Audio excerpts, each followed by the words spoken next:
Let us see how to use the revolve command in SolidWorks. New part design, okay. So select the front plane sketch,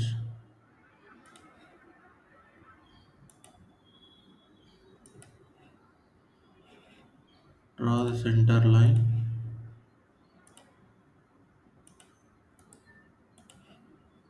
exit from the sketch, revolve.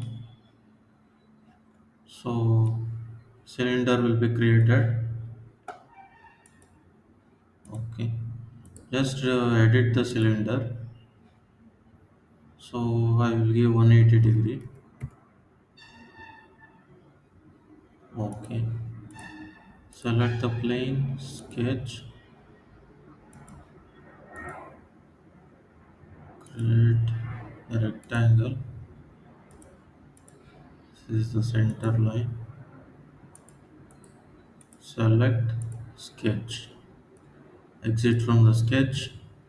Revolve option. So here there are so many options up to vertex. Blind means we have to give an angle here. So next is up to vertex. We have to select the vertex till the vertex it will revolve.